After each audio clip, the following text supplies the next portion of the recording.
through either new requirements or a new procedure that we put into place, people will decide that we need a policy to cover that. Okay. So usually in our area, one person then tries to write out a draft. Okay. And then whoever is involved in that policy will get together or perhaps be sent that file for review. And they'll make their recommendations for changes. Then it is placed, we have a centralized policy software for the hospital. So then it's placed out in that software. There's an owner and editors and approvers. Those are the 3 levels in that software. So the owner is typically the person who's going to put it out there, like the secretary that is going to type it and be responsible for putting the updates in. The editor are people who have input into it, but aren't the owner, like the person that's really responsible to make sure it happens. Mm-hmm.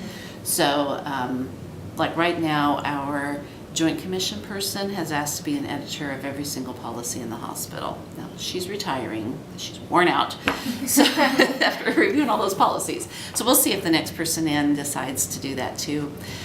So each hospital may have a different procedure for that, but that's how we do it. You may have, for thinning charts, the policy for that, I would have a couple of nurse managers as editors on that, so that I would make sure I'd get nursing input and how that policy is written. Okay. And then the approver is the one who has the final approval rights, and once that approval is given, then it's posted on the policy software as an actual policy. Okay. And then the whole hospital has access to that? It depends how you set up the policy. In the software, you have the ability to limit who would see it. Okay. Most of them are visible to the entire hospital. Okay. Then I guess the next question is, how are the policies integrated into the organization? Do you, in terms of teaching them or training? Mm-hmm.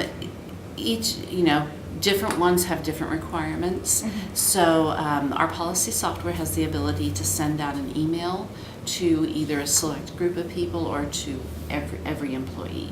Okay. And that email will alert that employee to say there's a policy that you are now required to read. And then you can click on the link, it opens up the policy. Okay. You read it, and then you click on a button that says mark as read. Okay. And then it brings up a screen for you to enter your username and password. And then you say submit, and then that records that employee has read that policy. Then we can show who's read it and who hasn't. We can do follow-up with people who are ignoring you. If they ignore you too much, then you get to counsel them.